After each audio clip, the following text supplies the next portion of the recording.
Hello and welcome back to Dial H for Heroclix. I'm your host, Kalder and Ian. This episode, we're going to be talking about all these Champion Clix tropical tournaments that are happening across the U.S. and more. This is episode 570.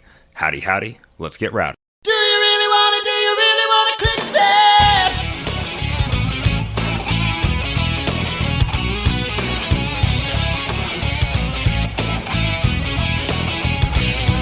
Leadership, Roll a six, make a move extreme. token up, Take an action from your team. I go straight to your start, hypersonic speed. roll a 5, Getting brave, hitting blades, claws, fangs. KO, Stick and move, click a few just to hit a stop. Need a 3 CCE on a flurry close. tear your dials apart. Once the timer starts, do you really wanna Clix it? What's going up must come down. Do you really wanna Clix it? Baby, you got it found. Find the word you soon become. You're the best, the judge is wrong, but you mastermind the damage on. Roll your dice for initiative, son. Dial H for Heroclix is brought to you by CoolStuffInc.com, where you can find cool stuff in stock every day, including all the latest Heroclix singles and sealed products. Make sure you check them out at CoolStuffInc.com. Use code DIAL5 for 5% off your Cool Stuff Inc. order. And if you want to get Heroclix straight from the source, you can go to shop.wizkids.com. Use code DIALH10 for 10% off a Heroclix order over there. Not usable with certain pre-orders, promos, or iconics. Joining me like always in the studio is Ian. What's up, Ian? How's it going? Yeah. We're in the studio. Why don't you kick us off a little? What made you happy this week? Man, well, I think it boils down to one question, Calder, and that's truth or dare? Dude, how does it keep blowing it out of the water? Yeah. This one was truth or die. Truth or die. This one was correct. Truth or die, right? Oh, man, the spoiler I could give for this. So bad. So yeah, the truth or dare genre of horror movies, they've been delivering. You know, they really might not be have. the best movies, Calder, but they're a lot of fun. I don't know what it is. Spin in a bottle. It sets up a great murder plot / Somehow, like. to be, it's a game everybody's familiar with. True. The concept is already understood. Yeah. Going into it. Thank goodness they don't have to. They don't explain anything.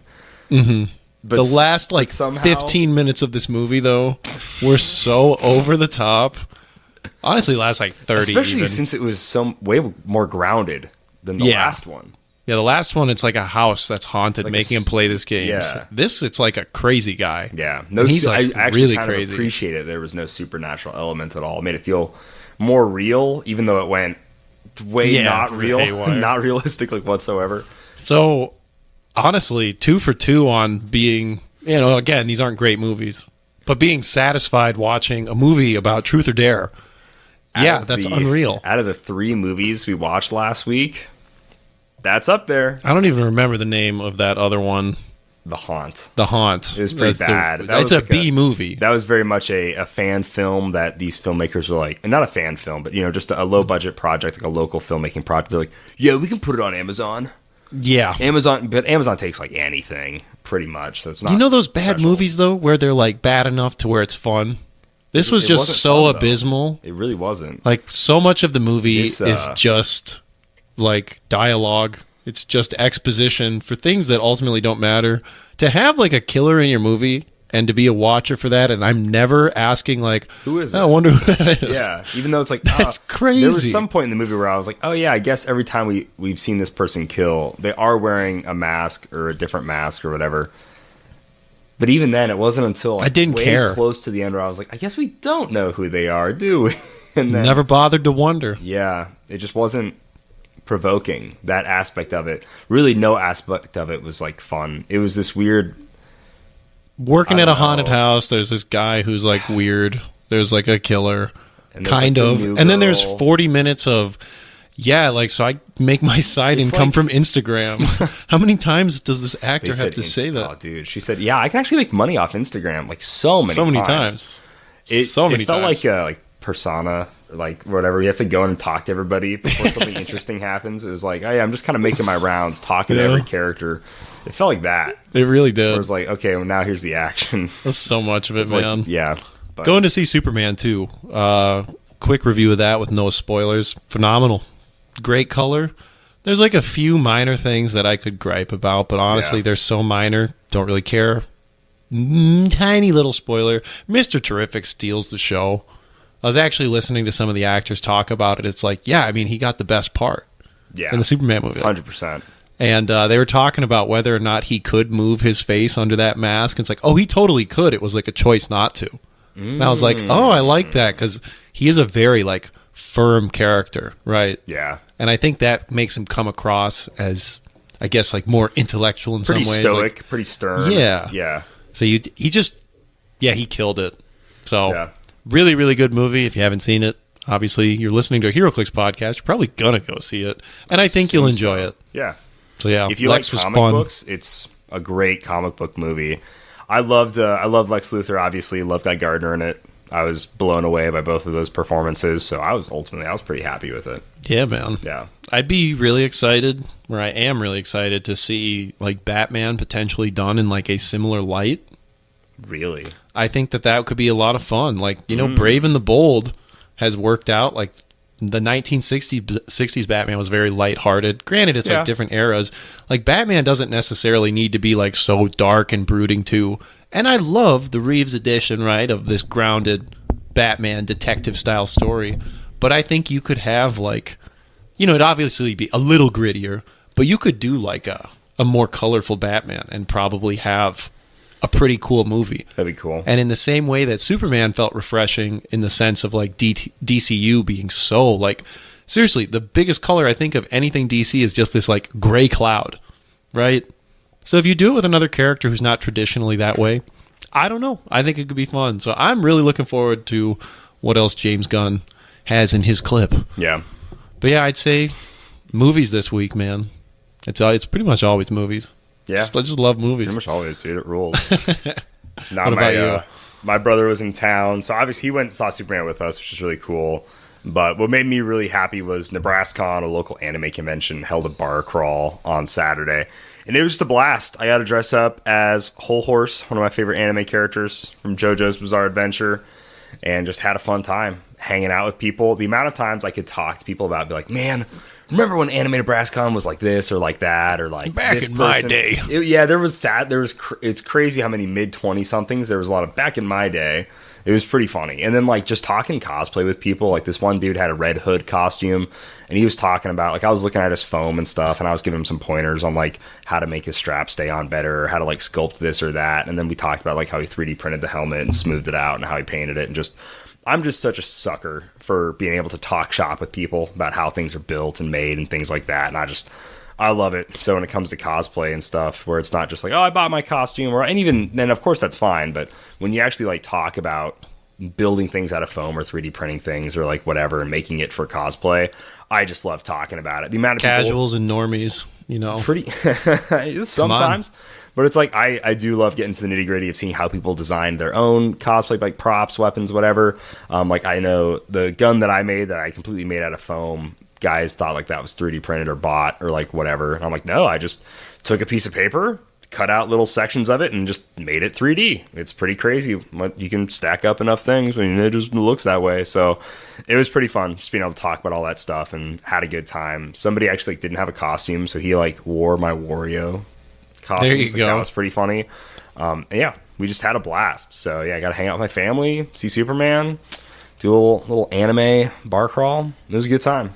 Yeah. It was a good time, dude. So these Champion Clix regionals, though. Yeah. We had 8 of them fire off. Honestly, this is all very exciting. I think we are in a little bit of a meta shift right now. Obviously, we had the ban list, the erratas coming through, so things are definitely changing. There's been a lot of talk, Calder, on Mr. Beetlejuice, and I do think we're seeing him at about the amount I expected, where obviously you have to account for him, and there are going to be those people who are going to study him and play him and just make him very oppressive. But for the most part, I don't think he's as prominent as people think he's going to be. And I could be way off on that, but I ultimately think that we're possibly in like a Secret Six situation. Ooh, okay. Or that's what, yeah.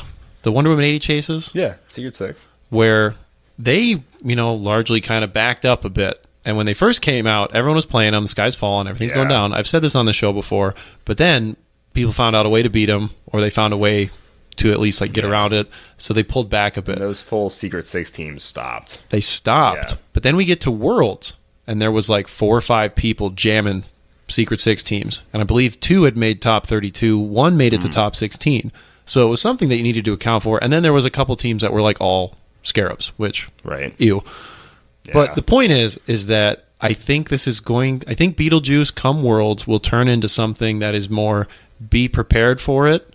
And then I think that largely translates to more people are not playing it because they're preparing for it as opposed to playing it. We saw this happen with Hadari Yao as well. Yeah. Who now is going to make a resurgence, because that's the thing is like the meta, like, right, you have your meta, then you have your counter meta, and then you have the counter meta to the counter meta. So then the meta comes back and says, well, hey, I see you're playing the counter. Let's reintroduce you. You're playing scissors? Maybe I'll start playing rock. Hey, I brought a gun. Now you're playing paper. Oh, man, it's just all over. Hey, I brought a bazooka. Showed up in a tank. But yeah, the first one that we want to talk about, Columbus had 28-player turnout, and to see a team like this win... This was crazy cool. What? So the main force, James Rhodes with trick arrows with 4 drones right away. Obviously, a lot of bystanders, so hinging off of Falcon and Red Wing, which he gave Bucky's arm to, which is great. Making that free attack across the map. I like it. Played Kooky Cap for Past to be on Avengers, so we could get Perdegaton, and then he's got a bunch of bystanders, Moondragon, Spirit of the Game, Copycat, and Lucas PJ Scott. Hilarious. Yeah. So if we look at this Prime War Machine, for those of you guys who don't remember, the big thing he does is he brings in those bystanders at the beginning of the game, but he also has the Helicarrier Bombardment special attack power, which gives him penetrating psychic blasts, so this will deal penetrating damage. And he has power. For each War Machine drone bystander, choose an opposing character within range and line of fire of that bystander. Make a range attack that targets the chosen characters regardless of range and line of fire. Hit characters are dealt 2 damage instead of normal damage. So against a team actually like this, where you have a bunch of like one-click stuff, this guy can wipe out so much stuff from the safety of his own starting area, shooting through those drones. He offers shield to the team as well. You've got 2 wild cards on there, so getting his range up there is pretty easy. He also has ESD, Invincible, and Super Senses, which is protected outwit on a defense ability, and he targets through hindering and elevated. So for this guy to get his shot off, relatively easy. All of the bystanders are sidestep as well. They're also shield themselves. And on top of that, the traffic barrel is gone. So getting these guys in position is not particularly difficult. This is a figure that when they came out, I was thinking, no, this is pretty cool. I think some people will play it. Yeah, no play at all. He's nifty. He's nifty. He's cool. But 80 points is a bit to pay. Throwing the trick arrows on it as well. I mean, the trick arrows just enable so much nasty stuff. Sick. Yeah, the fact that you can trigger some crazy arrows afterwards, after hitting through your drones. And then on top of that, the Falcon and Red Wing, he's going to be enabling like attacks across the board as well if his bystander hits, which is the Red Wing. Yeah. That's an 8-speed, 12-attack hypersonic precision strike. He's also just an outwit. And then with the Bucky's arm, he's going to be a 12-4. Now, where this team, I think, is really interesting is the triple copycat. I mean, that's 3 more probs, that's 3 more outwits, that's 3 more TKs, that's 3 more barriers, which is just nuts. Crazy. It's 3 more defends, really. Sidesteps, 3 empowers. Oh, man. Oh, man. Falcon's punching hard. So Falcon's hitting for 6. 6, yeah. Yeah, this is a build to unpack. I'm not going to pretend to be an expert on here. A note on here as well is on the sideline, he does have Assemble the Team. And so that is when a friendly character uses leadership and succeeds, you may choose a copyable team ability a friendly character can use until your next turn. All friendly characters can use that team ability. Oh, dude. So all the bystanders could get Avengers. They could get Guardians. I'd be interested to see what he's doing with Assemble the Team. Is it just to get even more shield on the build? Yeah. Also the amount of leaderships you get with Copycat, too. Oh, dang, you're right. So just from Captain America alone, so there's 4. I mean, you're pulling tokens from, I don't know. Well, she's not going to shirk here with anybody. Just bystanders, I guess, just bystanders. So never mind, that's not to pop that off insane. Assemble the Team, you have like 4 chances. 4 or 5 chances in a turn, I guess, yeah, for Degaton, Cap, so, triple Copycat. Yeah, you got a decent amount of just to pop it off, I suppose, if he really needs the shield or Avengers or... I'm not sure. he's I'd be asking interested for. to hear. what exactly that is. He also has Beetlejuice on the sideline, which this team can bring him out. Also, just I guess he give them all wild card. Does that work? No, it's uncopyable. Never mind. Duh. I thought you could pick and choose. Yeah. There's some. Yeah, I can't fully explain this build. All I know is that it's incredibly cool, and yeah, the Lucas, PJ, and Scott bystander is going to be a staple for this team because one pulse wave. Ow. Well, as long as Falcon's not in it, he can at least try. Oh, sure, he can revive his bystanders. But still, maybe. yeah, pulse wave. Also, a big arrow. A big arrow might just be a handshake for this team. Yeah, that's tough. Hope you do better the next round, buddy. Yeah. Anyway, super cool team. Played by who won this tournament? Oh, sorry about this. Pop back here for a second and go standings and see. It was Gabe Bischoff. Bischoff. Congratulations, man. Congrats, man. Super cool team. Total score of 1095 on 8 matches, so not particularly high. So is this maybe more defensive than I'm thinking? I mean, you're not leaving your starting area for the most part, I feel like, but yeah, you're also going across the map and kind of bombing them, Falcons punching the starting area, War Machine's punching the starting area, trying to stay as safe as possible. Sending out Red Wing, who's 0 points. Yeah. Don't care too much if he dies. No. So, sending out a little War Machine bystanders, whatever. Yeah. I would just be curious, out. How does this team, I mean, it must have done well against things like Kong. Yeah. Well, he can do pen damage to Kong, so that's probably fine. Yeah. But like a collector? Like, basically, tent pole figures, how are you hitting them hard enough? Yeah. I don't know. I'd be Mr. Bischoff if you would like to. The name of his team is also Control plus C, Control plus V. Yeah. So this is somebody else's build. Yeah. Please reach out to me. I want to hear more about this team. I do love that this is the highest played Champion Clix Open event so far that we've seen. They had 28 players, which is massive. So again, just shout out, congrats to Heroes and Games. Shout out to Jay and everybody over there, because great work. Next up was up in old Canada. Oh, Canada, or whatever. Emily won this one. She said it needs more Kong.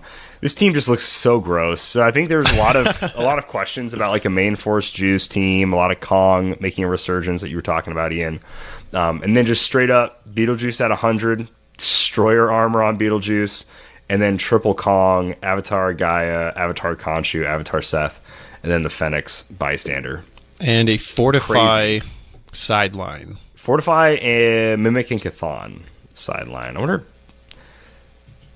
There's no way it was on Beetlejuice. I feel like that'd be. I feel like you'd probably give Chthon to the Gaia Kong because he's healing, going back and forth.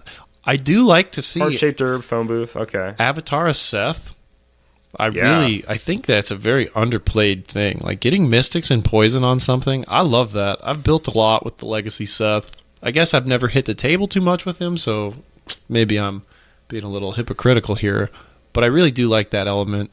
Triple Kong coming back. Oh, also just traded Kong deals penetrating damage if he occupies elevated terrain or is attacking one or more flight. Oh, so penetrating poison. If he's just on elevated, he does penetrating poison. That's actually really cool.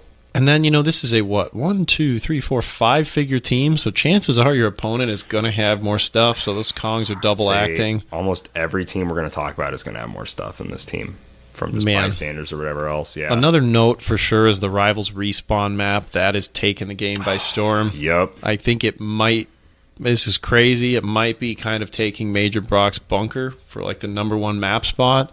Seems like people are finding a lot of crazy uses for the lava on this. I feel like with no barrel, Brock's bunker's not as crazy anymore. People are just destroying stuff left and right. Like, man, the Rivals Respawn, there's no way around those rules. Nope, there's not. There's not. It's a harsh map, dude. And with multi-base figures, there's a lot of things you can do to take advantage of that lava to like reposition. Yeah. And when you have Giant Reach 3, you're punching away. Yeah, Kong plus Rivals Respawn. Don't need to get into the thick of it too much, but it's a pretty strong combo. Pretty I've heard from multiple people about that now. So yeah, this I think is an example of like the meta exists, the counter meta happens, and this is kind of a weird birth of the two because the Beetlejuice main force is here. Oh, 100%. It's here. Yeah. Like I'm not denying that it exists, guys. I just don't know how many people are really going to commit to playing it for Worlds. it feels risky to me because I feel like there's going to be a lot of people who are building specifically to beat a main force Beetlejuice. That's what I would think too.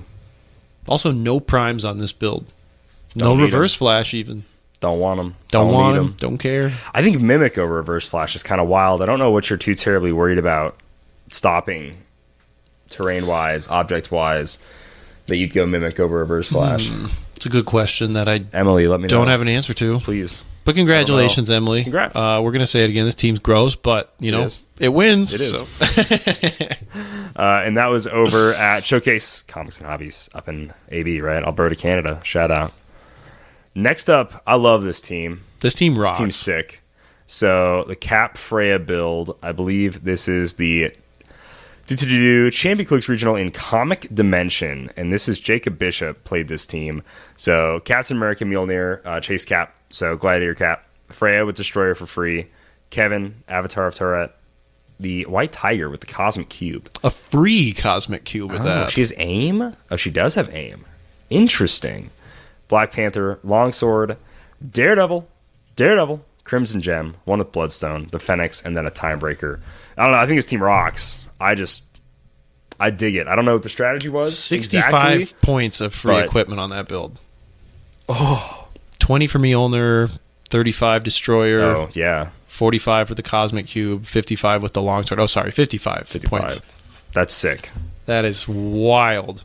And then also another note for one-shots here, he's got Unstoppable, which does. Friendly characters can use Charge. When they do, they have improved movement, Destroy, Blocking. Quite a few characters, but I guess I can take advantage of that. Maybe there's some corner cases where you need that. Having the Crimson Gem on Daredevil is also going to give him that Black ability. Panther needs to come out and finally ball. Honestly, charge. yeah. Dude, charge the Longsword, maybe? 11-3 with funny. some blades and increase the damage by +1. Yeah. Ares Bomb via... Yeah. Okay. I mean, Freya could also do a pretty sick Ares Bomb with Giant Reach too. She's got Blade. She has Sidestep. That gives her a 5-square reach. 7-square reach with Giant Reach too. So, she would be a solid Ares Bomber as well. No, what's it called? Heimdall's Sight? That does seem wild. 8 range. Yeah. But he's also not doing free trick arrows on Freya. He's doing free Destroyer armor. I haven't seen that yet. I've seen trick arrows quite a bit on her. But overall, this team's cool. I like seeing Cap succeed. That figure's sick. He is. Facts. Big facts. Love Devil Dino. I love seeing more than one Daredevil on a team. Obviously, we're big Daredevil guys. That's pretty sick to see double Daredevil go on. Both at 10 points. So both 2-shottable there, 2-tappable. And then Ares, Beetlejuice, Chthon, Turret. On the sideline, I just dig this a lot. I love seeing White Tiger too. That's so cool. We talk about Reverse Flash being hyper efficient for 40. Yeah. White Tiger is also very, very efficient, just in a more defensive way. I mean, the bystander she spits out is 12 for 4, and the bystander can Ares bomb too. Oh, true. With Giant Reach. Yeah. Oh, you can give the Chi Tiger charge. Ooh, very Unstoppable. true. So 12 attack Ares bomb. Maybe that's the 3 damage. Maybe that's the juice. Maybe that's it. Cosmic Cube is like prob, right? Oh yeah, all these other things. I guess it's all sorts of stuff. She can also have a free avatar. You can give her Khonshu for free. Yeah. I don't know. The Cosmic Cube, maybe that's like an accessibility thing. It's a fun way to play. Place up to 4 squares away gets her an 8-ish reach charge, which is pretty cool. It's just no real controlling it. Free make blocking terrain or remove. Opposing characters in 4 squares can't use the effective equipment. That's really good. To be fair, I think all of these except free get rid of a piece of blocking, they're all situational, but I think they're all very useful. Just getting opposing characters in 4 squares can't use effective equipment one turn. That's pretty sick. At the same time, Khonshu is just stealth prob. Also true. Guaranteed stealth prob. No, yeah. I'm not hating. I do like. I'm just questioning. Yeah, I can see it. I can respect. What's going on here. Oh, this is unthemed. Yeah, probably. That makes sense. I am curious about the still amount of play that Black Panther is getting, and you're still seeing a decent amount of play. Yeah. I thought he would drop off way harsher than this. I think Joe said it best in saying that he's still very much an S tier piece. He's just not like that S plus anymore. It's not something that you need, but it is still a very good tool to remove things like Beetlejuice. Yeah. If you're worried about Mimic, if you want to get rid of Fortify, if you have somebody who hits hard, not bad. True.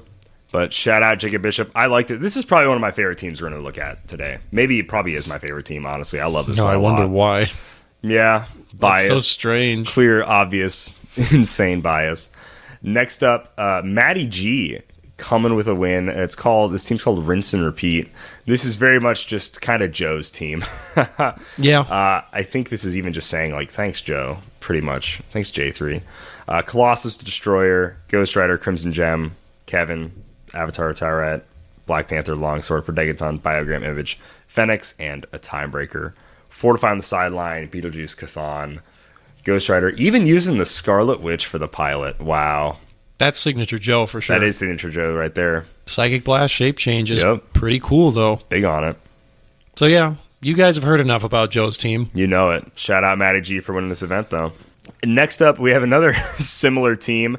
This one's from Ant. Ant won and played in the, I believe this is the Highlander Games. Again, these last few had like 13, 15 players. This team's called Genius Borrows Nobly. And this is very much also just Joe's team, straight up. Again, to Scarlet Witch, Tyrant, Chthon, Beetlejuice, Fortify, Colossus Destroyer, Ghost Rider, Dream Ruby. Except he has, instead of Prodegaton, he is playing Loki with the flutes. And then he's got a Chitauri Bystander, Phoenix Bystander, Timebreaker. So Chitauri so gives he's him a little more wild shape carding change. the scroll with 50, Loki. 50 scrolls, shape change with Ghost Rider. Also running Dream Ruby instead of Matty G. Just had him with the Crimson Gem. Yeah, the because he Crimson likes Gem. that super strength and everything. But Dream Ruby instead. And then playing this Loki with the old flute, wild card. A lot of 50-50 shape change going on here. It's pretty fun. A little fun take. Next up, over here in Chattanooga, Tennessee, we've got 14 players. This was the 20th, so now we're finally in the set of tournaments that happened on Sunday versus that happened on Saturday. So we had, 14 players. The winner of this was Wesley Summers playing a Ghost Rider build. Spirit of Vengeance Red Hulk with the motorcycle. Dr. Doom Chase. This is a very unique build. Dr. Doom Chase, Elsa Bloodstone, Trick Arrows for free. Madison, Dream Ruby, Copycat. Wow, 15 Dream points. Ruby on the Madison. Whoa. Dude, giving her some crazy shape change, right? Isn't she 75% already? of her points. That's actually nuts. And she already has shape change. What is this? How does this help? Already use it. When they succeed, you deal the attacker damage equal to the attacker's printed damage value. Okay. Really banking on people attacking Madison, I guess. I don't know. Key to the strat. I don't know if I'd really worry about giving her this extra protection. Do they have scrolls to copy? No. I'm kind of confused by this a little bit, I guess. It's cool. It won. So. It did win. Also, that's true. It also just won the event. So. Spirit of Vengeance Red Hulk. Let's do an out. aside on that quickly. So, we know that this man fell to the bans and the erratas, and he got an errata. He did. And what errata was that? It was that his pilots had to be unique. So, previously people were running 4 Thanoses, maybe a Beholder and 3 Thanoses, maybe 2 and 2, but now people are very much pivoting to other pilots. So Beholder and Thanos, they're still around. Ultimate Hulk from Collector's Trove Crazy 102. work. The stats on this guy's last click, 12, they are 13, nuts. 25. Flurry, Steel Energy, that's not going to matter. Pen. He deals penetrating damage, and his damage power actually immobilizes people. Not immobilizes. It's exploit weakness. So Flurry exploit, 10 pen, here you go. Pretty sick. When Ultimate Hulk hits, until your next turn, hit opposing characters can't use stop or heal. So in situations where you can just drive up with old Ghost Rider, take your one unavoidable from Chthon, and then pop this next to somebody, brutal. This guy hurts. Then the other big one that we're seeing is the Phoenix Wolverine, who on reveal, he has a stop click. So it says when this click is first revealed, aka when he comes on the board, choose an opposing character within 3 squares and roll a d6. Deal that character penetrating damage equal to half of the result. And we also know that Wolverine increases the results of his single d6 rolls by +1 for each adjacent opposing character. So let me drive into your team, take one unavoidable, drop Wolverine, and then, I'm next to 5 people. Yeah, I'm going to nuke someone for like 8 damage. Probably not 8 damage. That's so sick, though. Yeah, I roll it. That rocks. So, dang, why weren't more people doing that before? That's sick. It's kind of sick. Yeah. I think this ban might have opened people up to some crazier stuff. I like the creativity. Like, obviously Thanos is like, I have 20 powers. I'm 12, 14, 26. Yeah. Like, I'm disgusting. But yeah, just being able to drop a Wolverine and roll a die. Now, what makes it scary, though, Calder, is because if these things die to unavoidable damage, they're not removed from the map. They're on their last click. So if they are to crit miss, your opponent scores that figure. Wolverine is 275. Thanos is 300. Beholder is 300. Yeah, it's scary. I suppose Beholder can technically be 150. Ultimate Hulk is 120. Yeah. These are a lot of high point cost stuff. So something interesting, I do want to point this out, is that if you are playing against the Spirit of Vengeance Red Hulk and you happen to have a Professor Moriarty who just does one unavoidable damage and then heals you one, they're dead. Yeah. It's unavoidable. The dial clicks. You score them. If anybody's feeling froggy and they want to play Cosmic Spider-Man, Captain Universe, Yeah, deal some unavoidable that way. blades. Hey. You know? But yeah, just straight up being power action. Boop. Power action. Unavoidable. Yo, pilot dead. Thanks, man. See ya. Yeah. So- it's scary. And it's a realistic possibility that they just It is. probably should, hopefully before they get to that point in Spirit of Vengeance Red Hulk, they gun for Moriarty first. I would hope so. That would be my number one. And he's got Mastermind, so it's a little tough, but yeah. Yeah. Got to take that guy out. 100%. I mean, in the same way you can prevent Spirit of Vengeance by throwing Elevated under him, you can prevent that Mastermind by doing the same. Very true. But yeah, guys, Spirit of Vengeance is very much here to stay. He's still very good. The Doctor Doom on the team being unequipped. Also lets him get these free ones. So he's get Diabolical Bargain, Evil Entwinement, and Soul Siphon, which lets him deal that free damage to Spirit of Vengeance Red Hulk. So all of those are now free. Yeah, good combo. Getting Diabolical Bargain, Evil, these are all just ones that just let you damage somebody. So being able to pop off your own Spirit of Vengeance Red Hulk. That's pretty sick nice. for when you go plan and want to kill him, bring all this stuff in. Yeah. And yeah, I mean, just being able to run in, drop all that stuff. But, typically Doctor Doom is getting some footing. He really is. I've heard a lot of people talking about him, but I have not seen him unequipped.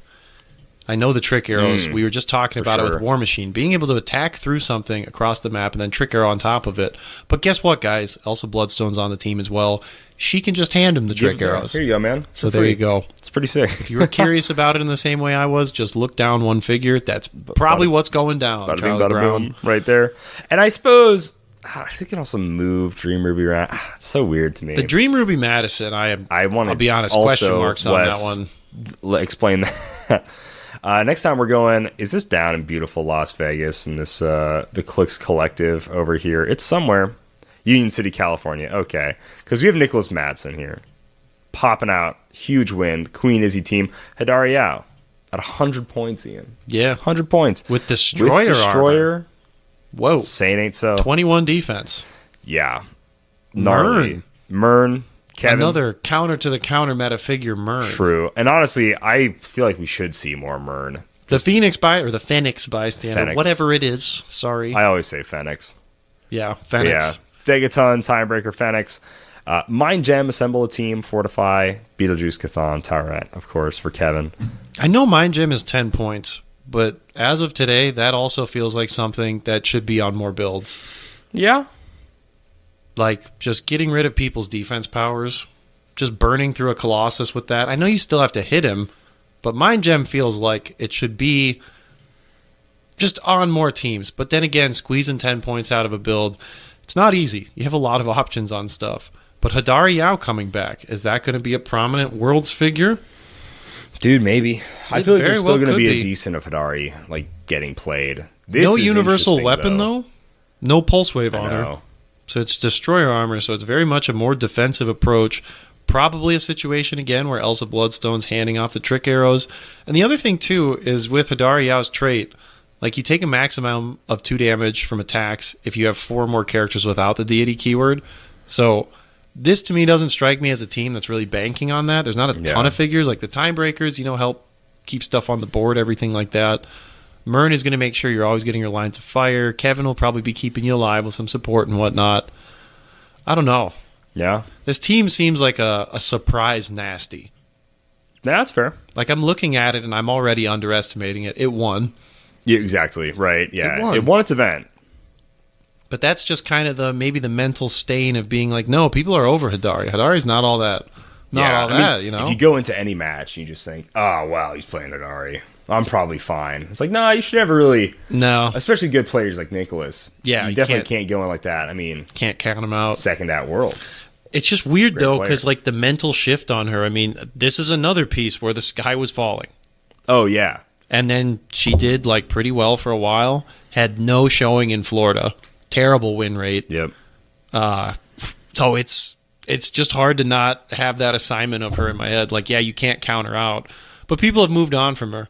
So that resurgence, this is another piece that, yeah, you still have to be very mindful of. And the other thing, too, is, like, we're in such a close combat meta right now that seeing range pieces in general, I think, is a little taboo, which, surprise is the name of the game on a bigger stage. If you can get a team that catches people off guard and is consistent, I don't know. There's just... Hadari just is weird right now, and it's so crazy to say that about a figure who does, like, 40 damage with one attack. And also is hard to kill. Yeah. But that's how I feel. Also, So funny. Destroyer, let's talk about this really quickly. If you ever have a character who can benefit from giant-sized willpower, that I think people really underestimate that aspect of Destroyer. Like, she's now a 3-6 willpower, which means she's more than likely going every turn. Every single turn, dude. Kevin It's can nuts. re-roll it, too. True. Like, Joe, I think, might have been kind of the pioneer for abusing that. I'm sure other people thought of it. I'm not saying, like, oh, yeah, he's the champion of it. But, yeah, having 3-6 willpower on any figure is, like, almost as good, if not as good, as +2 defense. It's just so absurd. So, yeah, really cool team. Be curious to see just how it stacks up against everything. It's really got, like, 2 attackers on this team, though. It's, like, just kind of like That's what I'm Vidali saying. and Elsa. Yeah, man. I'm looking at it, and I'm already, like, underestimating it, which doesn't make any sense. I mean, I just look at crazy. Mern, and I'm like, a great 50 points, but also, like, what an abysmal 50 points. Yeah. It's like, so this weird. dial, I mean, it's like, for all the other effects that are crazy strong, for sure, the dial is, like, sad to look at. I'm like, okay, this is 50 points. That's because he does a million other things. But it's like, this guy can't. He's not doing anything. He's like your 3rd best attacker on this team, though. He Yeah, is. Like, he straight is. up. It's like, what in the world? Man, they'd be... Dude, wild stuff. I want to clarify, like, we are not hating. I'm not saying it's a bad team, but just Yeah. We are I just don't coming think from a I place. could not pilot this team to victory. Not at all. Zero chance. So respect to Nicholas. Respect. Because crazy. Last, certainly not least, we're over here in Pittsburgh, 16 players. Shout out, of course, to the winner, Jacob A. Bishop, the other Jacob Bishop. The other Bishop. The other Jacob Bishop in Heroclix. Big weekend for the Bishops. No relation. I think we need to schedule a Bishop off at Worlds. 1v1 me right now. Yeah. Final destination, no items. I need to know who the better Jacob Bishop is. That's what it's all about. Because we have 2 Jacob Bishops that have won? that are both very prominent. It's kind of uncanny. It's kind of wild. It is wild. Yeah. Yeah, I think we need to have a Bishop off. If I had a nickel for every time this happened, I'd have 2 nickels. I'd have but 2 it's weird that it happened twice, But this Jacob Bishop was playing 300 points, unthemed. Spirit of Vengeance, Red Hulk with the motorcycle, Colossus, Destroyer, Kevin, Avatar Tyrant, and the Fenix Bystander. His call-ins were, I think these are all the same: Beholder, Thanos, Ultimate Hulk, Wolverine. These might just be the new go-to guys right here. 100% they are. Yeah. And I'm honestly... Just stupid, crazy stats. I'm kind of hard-pressed to believe that having this Phoenix Wolverine in the mix wasn't already better than having, like, one Thanos. Like, he's still a flurry piece. Oh. And that much free damage, just dropping it in the middle of the team, I don't know. That seems really good to me. So, honestly, this errata might have opened up something new with old Spirit of Vengeance Red Hulk. Like, I think... I guess. It's hard to say, like, better than 4 Thanoses. Is it better than 3 Thanoses? I don't know. I'm not going to make those bold claims yet. I think Beholder should have always been a strong contender. Oh, 100%. Just because, that pops out on your opponent's turn. It's like, okay, my turn. But Wolverine dealing that much free That damage. is nuts. I never once thought about using it that way. It's more Not until you situational. point it- but that's so sick, though. It's so sick. Is it just for some real post here? Oh, it's within 3 squares. Okay. But Smash And then he can poison, Yeah. even if he's been moved or placed. Like, the amount of free damage that this guy does seems like a great... It's more situational than Thanos, obviously. But I think it's so good in crazy so to many say that, situations. Stop Super Sense is impervious, and this guy's like the easiest one to kill. That's hilarious. Oh, to, yeah. be like, because he's only a 19 versus a 20, like whatever else, like shape change and all this jazz. Yeah, holy smokes. That's so funny. But this team is, I mean, things that we've seen, Respect. they're strong. They are. This is a scary team to sit across from. Destroyer armor is the best equipment in the game right now. It's just +2 to defense. It's just insane. It's +2 defense, 50-50 will. It's just, why even print the other clicks on this thing? You know what I mean? It's like, it's different where it's like sometimes you look at a motorcycle or a hell cycle and you're like, they were probably playing it on Charge, but maybe they were playing on this. Yeah, they could have gone to this. Every time I see Destroyer, I'm like, you're +2 defensive vulnerability, giant, claw. In what world are you trading off giant size willpower for like Psychic Blast? Toughness, close And that's combat. Psychic Blast. And that's just penetrating damage. Yeah. And to think that it's like, that's not a They consideration. have so rarely ever handed out Pensai. No. On like anything, And so it's like, well, it was pretty legit to get Pensai. I was like, no. No, it's not actually. Not really. Not even when it's free, because Somehow. you If have you're as Guardian, a much I'd better always option. rather have this. Yeah. It's just crazy. It is really But- crazy. There are a ton of Champion Clix events coming up. Not just these 8 that just finished up. We also have a few more. Also, I want to say the most important one, August 9th in Omaha, Nebraska at Dragon's Lair. You got That's it. over on Dodge. You'll be able to go.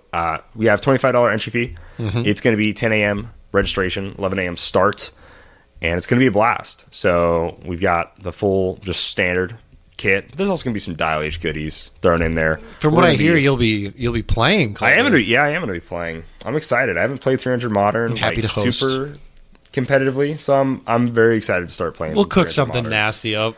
That's what I'm hoping. That's what I'm hoping for. The Just give fingers them are a good- tented right now, guys. because ultimately, and much respect, obviously, to the homeland, South Dakota.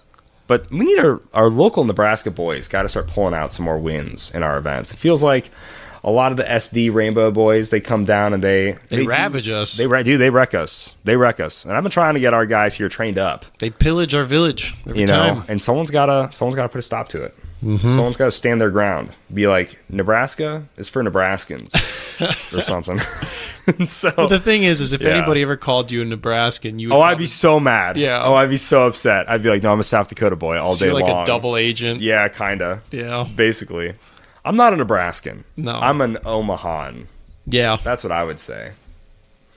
Omaha. It sounds awful. Nebraskan and Omaha. I don't like either of those. Omahomian. South Dakotan is horrible too, though. That's just straight up what. Honestly, what it give is. me a good state. Pennsylvanian. That'd be funny. How about I always like the way Alaskan sounds. Yeah, I'm Alaskan. Like that sounds so cool. I would never want to live That's in Alaska crisp. like ever, but like that's such a good. I'm Alaskan. That just sounds good, right? I'm a Florida man. That has Rhode Islander. that has a lot that comes along with How about it. Wyoming? What's that? I'm a Wyomingite. I'm a Wyomer. Wyomer. Arizonan. Arizonian. Arizonian. Idahoan. No. No. Idahoan. I don't know. What don't is it then? I know. I think that's it. I just don't like. I just Oh, don't. I would I'm never want trying to claim think of it. the worst ones. Oh, the How worst about ones? Utah? What are you calling it? Utah. Is it not Utah. Utah? Utah? Utah? Are Utah over here? You talking about dude? Utah? What's California? You're Californian? Oh yeah, Californian. That's easy. Never Yeah. mind. That's not Nevadian. Nevadian. Nevadian. Ooh. Nevadian sounds like the Vatican. Yeah. There's some Yeah. Dracula vibes in that one for sure. Nevadian. Ooh. Arkansas. There's a tiny Dracula's castle on the strip. Like, Come to my party, ooh. please. Anyway, Yeah. there was another tournament that happened though, and that was the Clix camp. Oh, that's right. The Clix It's camp. really How cool. can we And forget the we're going to Clix talk camp? about the second place team. Okay. We'll do a quick shout out for the first place team, but we're going to talk about the second place team because the Okay. second place team is fire. This comes to us from I do. no agree. other than the mastermind of Miles Kane.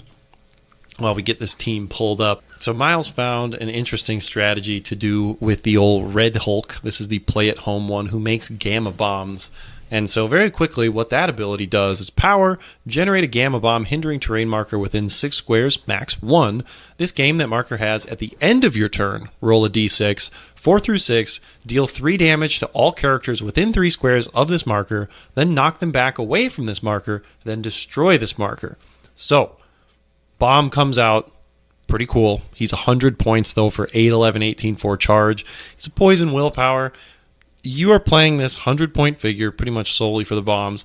He also has destroyer armor on him. I wonder why. Is it +2 defense to keep him alive? Probably to keep him alive, Probably. Ian, and so we can keep making these bombs with willpower. He's going to be making a lot of bombs. And so Caveman Wally West, he is an integral part of this team as well. He has the hypersonic speed, and when he uses it, he can do any action as free. So you turn him to click 8. He loses super strength. That's going to be key in a moment here. Yep. And so we go back to Red Hulk now, who says max of 1 for the bombs. Well, how can you get more bombs? The way that it was ruled was that if you are holding a bomb, it is off the map, and therefore it is not, qualifying for that. So turn 1, you hold that hold that bomb, it essentially loses its effect because it's off the map. And then the next turn, you make another one for somebody else to carry. You run them over, you drop them off, and you explode for a ton of damage. And that is pretty much like the whole gist of the build. You have reverse flash on it as well. So very quickly, the whole team is Red Hulk with destroyer armor, Caveman Wally West with the longsword, reverse flash with the flying carpet, Captain America, the Kooky Quartet one at 25 with the team up card, and Mjolnir, Quicksilver with the universal weapon, presumably for some TK. Things for TK, yeah. And then Perdegaton because duh. Also TK. 4 to 5 to round out the build. He's got Ares, Mimic, and then he has a General Ross and a green scar on the sideline saluting his boys. That's hilarious. As they go and bomb the opposing team. So awesome. Really innovative strategy here. Miles went ahead and shared this with us. He did really well in the tournament. Stated that, could have got first, but my dice crapped out on me. I was like, are you even attacking? Yeah, that's what I was about to say. There's so much luck into this, though, going off the 50-50 if the bomb goes up. And no Kevin. Yeah, no Kevin on all these guys, too, dude. I think it's really cool. So he can drop 2 bombs off, right? He set up first turn, Caveman Wally picks up a bomb. Next turn, Cap also has super strength, and he can just move out 10 squares, right? Or if he picks it up first, actually, he can pick it up 1 turn, and then he just moves 10, drops it off. Caveman can pick it up in the same turn and drop it off in the same turn with the 11 square reach, thanks to Quicksilver. And then, TKs from Perdegaton and whatever else. Pretty sick. I like it. Really, really cool team. I don't know. Miles is such a creative builder. He is. And being able to look at something like Red Hulk and be like, oh, I can make that work. And I can drop off 2 at a time. I can do all this stuff. It's so sick. And it's like, dude, most people look at this piece and be like, he's cool. He's kind of gimmicky. But, that's not a 100-point dial. No. Straight up. I think part of that... Crazy, dude. Yeah. Because I remember reading this and being like, oh, that's a really cool trait. I read that 100-point cost, and I was like, no. Absolutely not.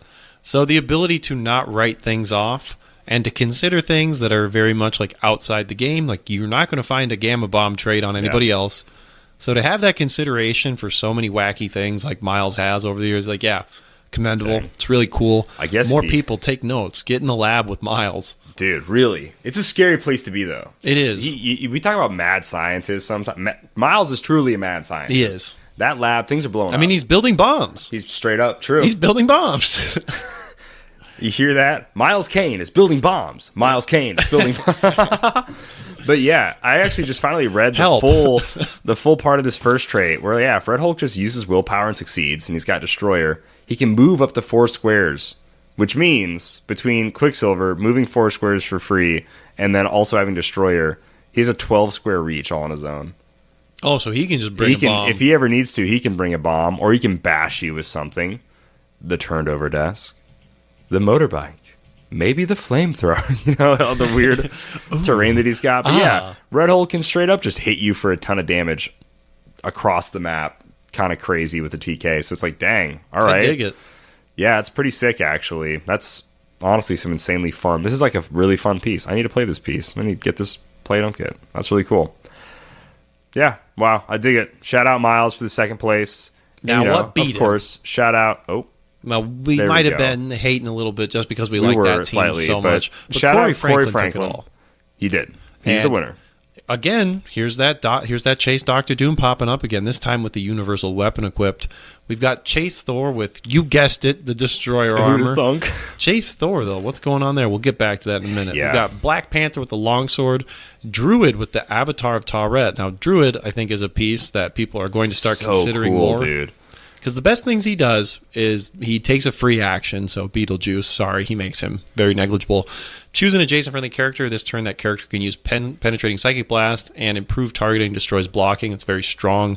He also has a damage special on his higher line, which he opted to play him at the lower line, so we don't need to get into that. It's a lot of text.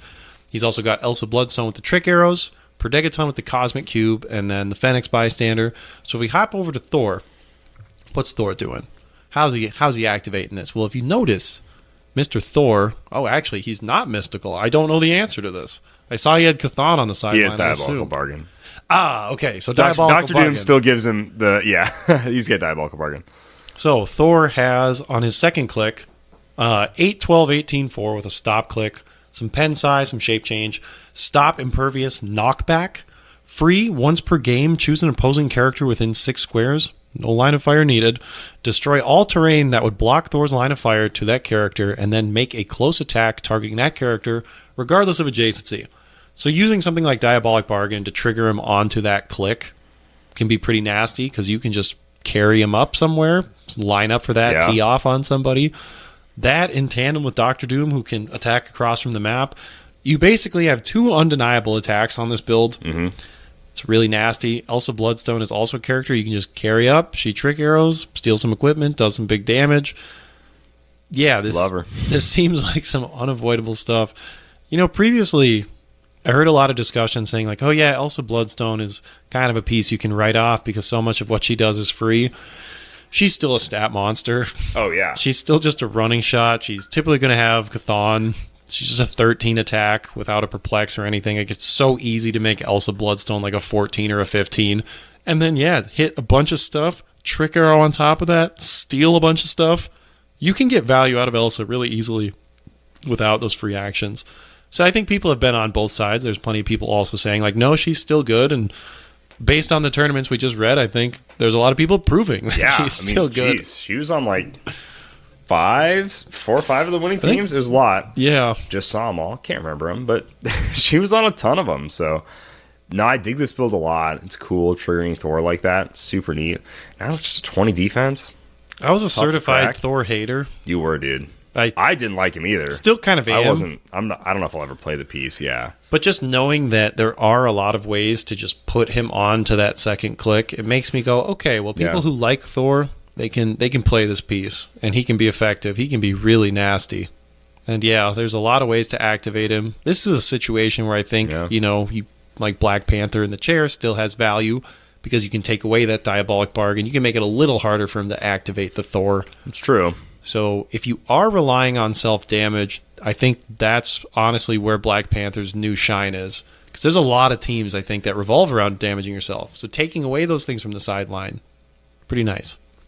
Yeah. There's a ton of strong one-shots. Getting rid of someone's Fortify. That is really nice. Dude, yeah.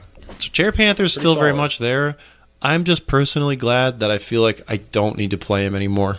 That is nice. Yeah. I feel like I can just build a team without having to just constantly think, like, do I need this? Do I need this? Do I need this? Do I need this? Because I don't want to need it. I'm sorry, I don't want Black Panther on my Sinister Six team. I just don't. Should he be there? Probably. Don't want him there. Yeah, fair enough. That's my Black Panther tangent. I don't want to play that figure. Flat out, I don't. But he needs to exist to deal with things. I think so. Like I think there has to be kind of a there just has to be kind of a give and take here with the meta and everything. So what are the biggest takeaways here? Calder, we're about let's see, 2 months out from Worlds here. Yep. If you had to make a bold prediction for top 3 figures you'll see at Worlds, even though is Lantern Legacy legal? Probably. Maybe. Coming out in August. Yeah. So we'll exclude Lantern Legacy from this. I mean, the number one thing played at Worlds, I think it's a safe assumption at this point, is Destroyer Armor. If we're saying that, 100%. No question, right? So we'll leave that off the table. Yeah. That's why I bring that up. What are going to be the top pieces of Worlds? Is Colossus Prime still a top 3? I think we only saw 1 team, 2 teams out of the... I mean, this is a small sample size. It's only 8 games still. Actually, I can't wait to see all of these Champion Clix events get done, and then you can really see some cool stuff. I think Ghost Rider more so than Colossus. Spirit of Vengeance, Ghost Rider, correct? Spirit of Vengeance, Spirit of Vengeance. More than Colossus. Yeah. Okay. I think can so. see it. Because right now it seems like Colossus is posting up a crazy win rate, not a crazy play rate, though. I think there's a lot of people who are kind of bored of him. I think so, too. I mean, I was bored of him when he came out, honestly. Yeah, it's like, oh, what's this guy do? Sounds like it's rinse and repeat that Hits every... you really hard. I'm gonna mind control you. That's 5 damage. My fly. Just wrecking him. Why is he tipping his hat so much? What are you doing? Colossus, you have a golden stubble on your neck. What is that? Oh, jeez. But yeah, so I'm gonna say Ghost Rider. It feels illegal to say just like copycat. Timebreaker. Oh, that's such a you good know what answer. I mean? So it's Yeah. a copycat, timebreaker, Ghost Rider. I think that's a pretty big variance. Really, I guess you would say like No, I think I think Kevin. Yeah, yeah. I'm gonna say Kevin copycat Ghost Rider. That's what I'll. Kevin, finish mine. okay. Sure. I do. I think so. Man, the Spirit of Vengeance, it is crazy that people have now played against him a lot. His pilots have been shaken up. Constantly. And it just seems like he can be largely unaffected by things like a main force Beetlejuice. You can play him with a main force Beetlejuice. Like, he seems very versatile. And people have their counters, like throwing elevated under him and stuff. But I also feel like if you know that your opponent's going to try to do that going into it, like I believe Joe was talking about, saying like it's not as easy as like just running up and doing that. There's a lot of ways to prevent it. But with a force that small. I'm also wondering, does Kong make the resurgence? Or is Kong going to be like an anti-meta piece in a way? That's hilarious to think. But yeah, right? Like, kind of. 200-point Kong? We saw some of that played. We did. And none of them won. Yeah. But the fact is that if your team can't beat that or withstand a 200-point Kong, for that, yeah. I think that's very much something to keep in your back pocket. Is that going to top 3 piece? Probably not. Also, Butterfly completely dead. Yeah, saw none Gone. of them. It's weird to see no Butterflies with Moriarty. Butterfly with just really anything, but like Butterfly into Mern, Moriarty, all these different things that could be useful. I feel like I'm not going to say... The sideline's just congested, though. It is. That's so true. That's a really good idea, though, honestly. And then, okay, so you're paying 60 points to have options of 50-point figures, and then you hit that main force Beetlejuice matchup, so now you're not making Butterflies for free. So you're losing a lot of value at time of build. Is that... But at the same time, in those matchups where it's like, oh, I'm going against Spirit of Vengeance, Ghost Rider, I go hit him, kill a pilot. Yep. I've won the game at that point if I have Moriarty in. Right? Man, is Butterfly being slept on? I feel like if you have Moriarty, they just have to instantly pop out Beholder, right? Yeah. They have to. I would think so. Just having that as an option, though, I really like that. It's scary. I've also never really been much of a Butterfly player myself, though. Never been super interested in the mechanics of that. I don't think I've really played Butterfly once. No? Yeah, I don't think I've ever played him. Played him a couple times against Luke. It was fun. Oh, that's hilarious. Yeah. Against Luke? Yeah. Just a for fun game, you played Butterfly against well, him? I played the whole Iconics. Oh, sure. So, okay, that's fun. And then I think I swapped in... is a Batman or something. Oh, It's some garbage common figure, but it was fun. Oh, man. Gosh, is Death Metal Wonder Woman still a thing? Is that still around? We didn't see any of her on the top builds. It's a Wild West right now. As much as it seems formed. Something else, though. Not in 9 tournaments. Somewhere? No, yeah, it's been a minute. Dang. Which means that's conclusive evidence. Case closed. She sucks. Don't play her. No one should ever play her again. I'd be okay with that. Please don't. That's what that means. Yep. Clearly. Gosh, what can I throw out for a zesty top 3? A personal one I'd love that I think Caveman Wally has been... He's legit. He's consistent. He's the man. I love that piece. Oh, Shutting honestly, off I guess I super could have senses. said Kooky Cat. Oh, yeah. That's such a... There's so many support figures that are good right now. Whoa, Ian. What year is it? It's not 2024. That's what. There are many support figures that are good. How refreshing. And Space Ghost is still non-existent. Somehow not one of them. Yeah. How? That is kind of wild. So wild. Is it his keywords holding him back? Oh no, there's some fun theme in there. Double perplex, free action. Well, now a Space Ghost is 2 copycats. It's true. I think copycat should just be unique. She is nuts. I wish she was adjacent powers. She should also be unique. But yeah. It's too much. That figure is absurd. I love that something like that got printed in the game, I'll be honest. It's, for the broken sake of being broken. Yeah. But it's like, how many powers does this lady have? Well, let me check every single person within 3 squares around her. Those powers. Like the fact that piece can so easily just be like a charge flurry blades exploit without even planning for that. Not trying, yeah. That's hilarious. Dude, it's like, and this is 15 points. Yeah. I get that she's like a quote-unquote blank 17 defense, but she's every single power. Mm-hmm. That's nuts. How do you...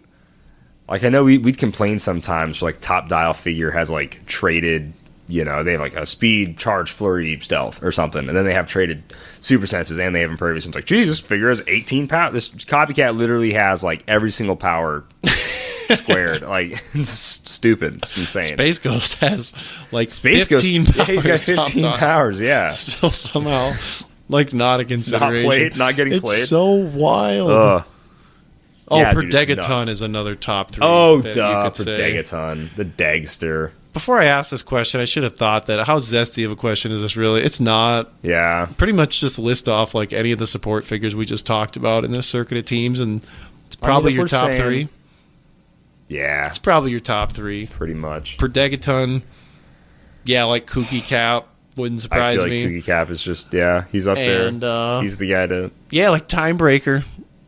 And that's realistically probably your top 3. If you include equipment, Destroyer Armor. Destroyer Armor, I think, will be the most played element of Worlds. Just, there's just no way. It's got to be, right? It's got to be. It's just... It's too good not to. But speaking of Worlds, guys, as a heads up, we will be there. We're there. Don't you worry. Recording, streaming, videoing, taking pics. I'm sure you were worried hanging. That we wouldn't. But have no fear. We will be there.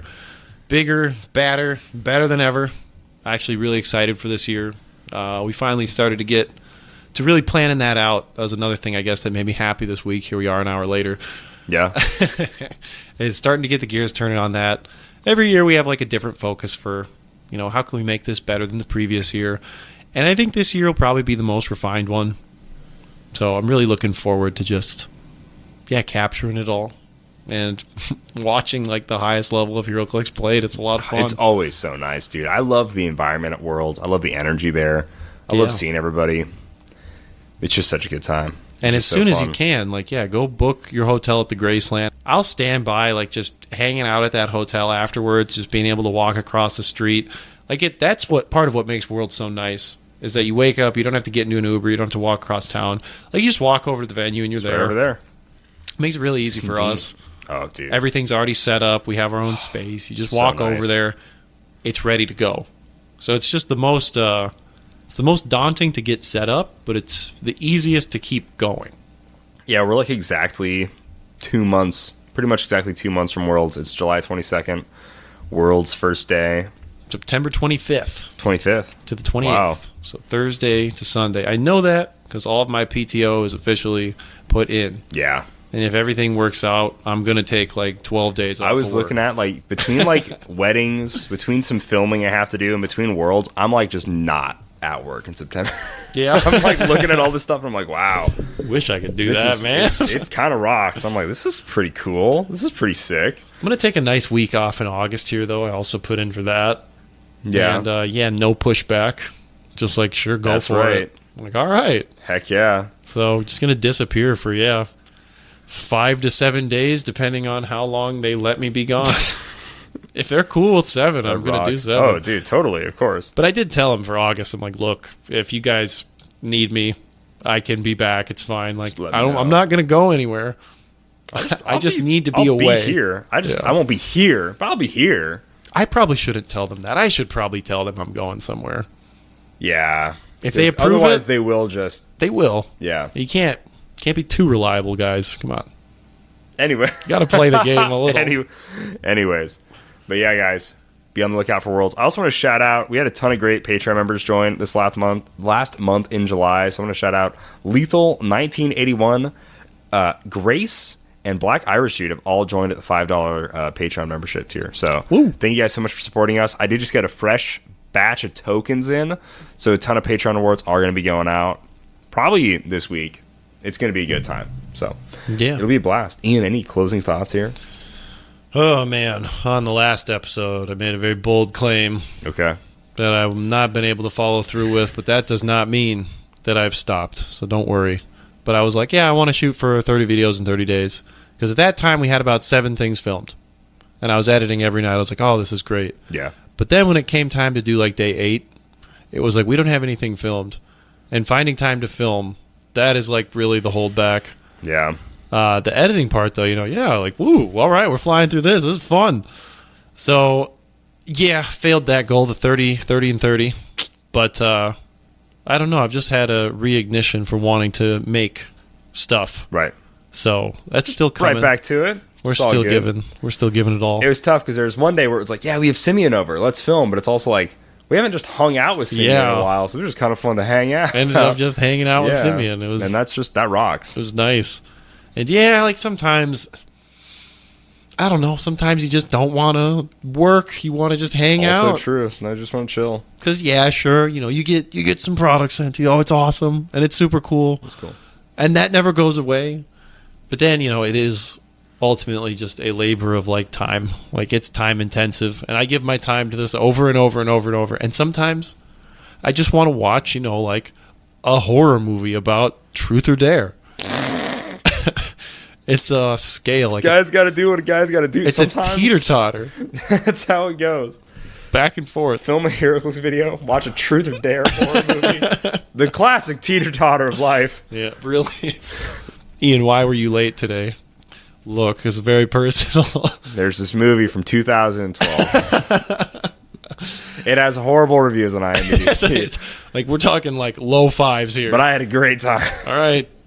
And I had to do that. That was for me. That was necessary. Anyway, I failed that challenge, guys. I'm open about it. Straight up failed it.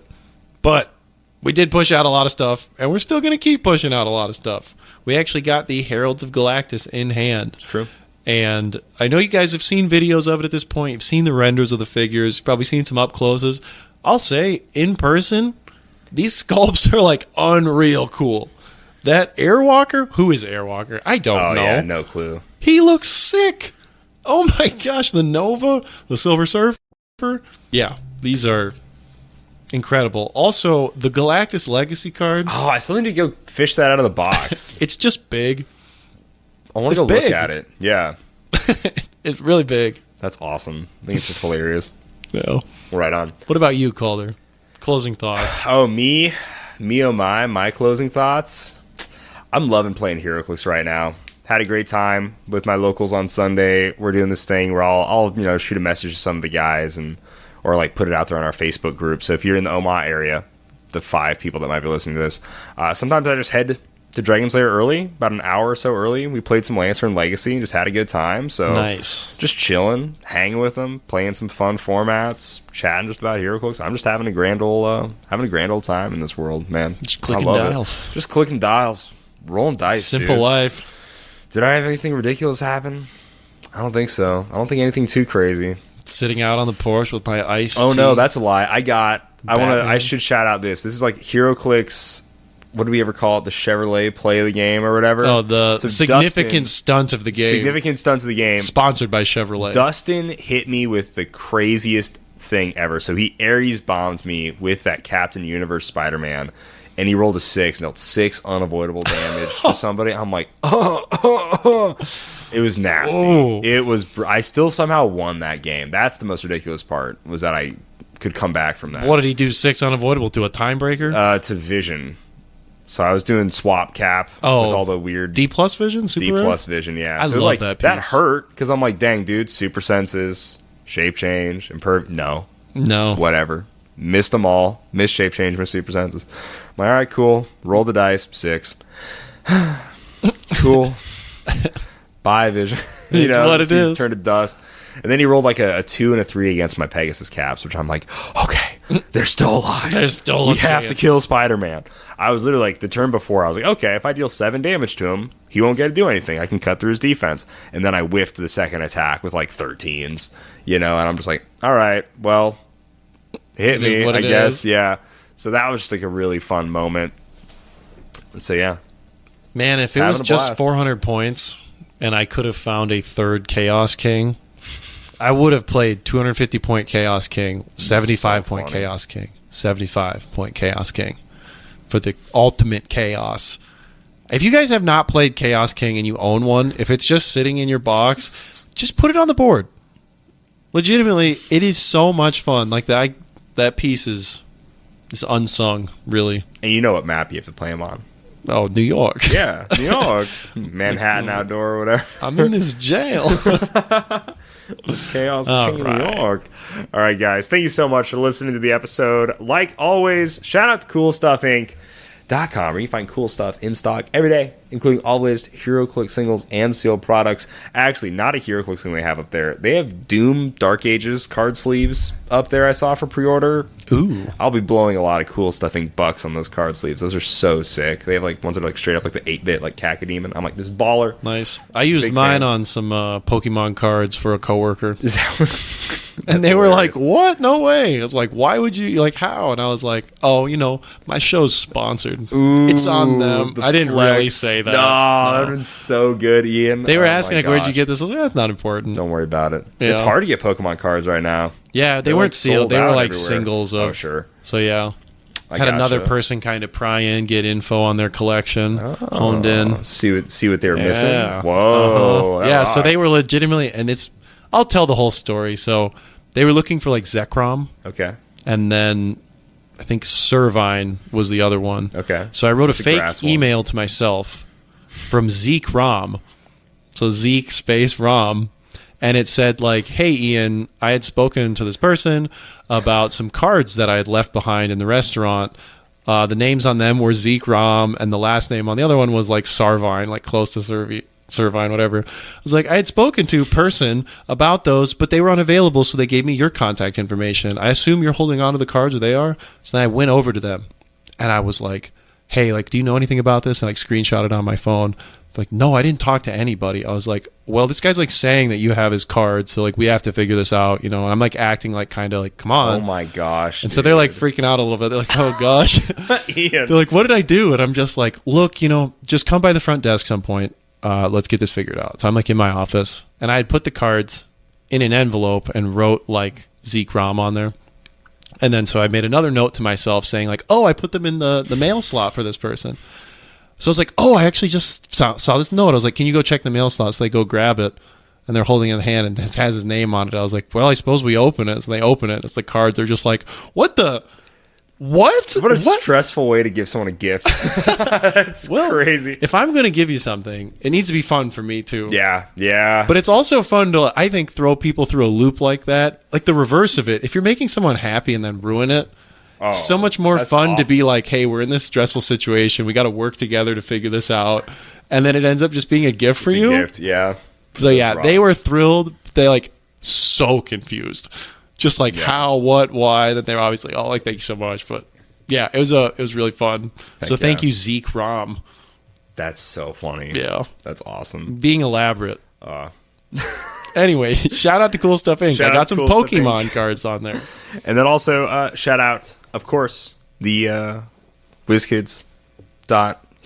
Shop.WizKids.com. Shop.WizKids.com. Use code DIALH10 for 10% off your Heroclix order. Does not include what? Pre-orders, iconics, and other promos. And other promos. Buy $50, get a little thingamabobber. I write this in every YouTube video we post. All that stuff. I should have it memorized. Well, guys, we'll see you next week. So for all your Heroclix needs and more, make sure you dial H. And like always, happy trails.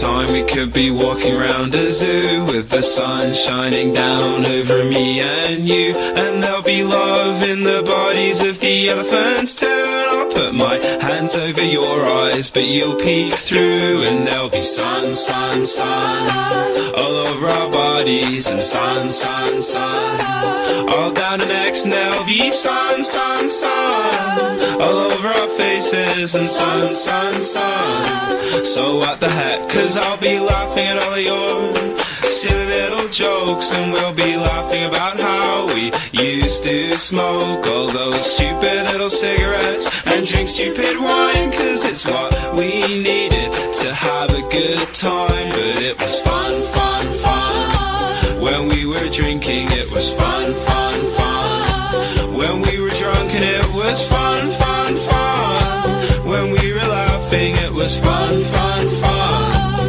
Oh, it was fun.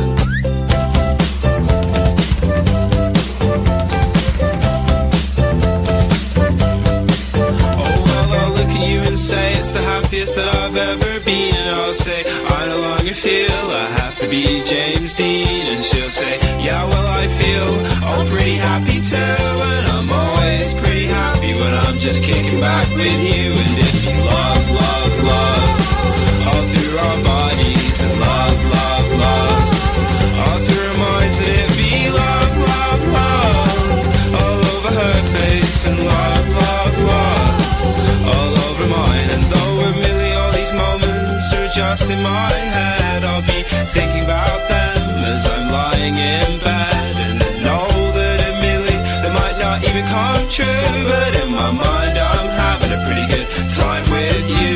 Oh, in 5 years time I might not know you. In 5 years time we might not speak. Oh, in 5 years time we might not get along. In 5 years time you might just prove me wrong.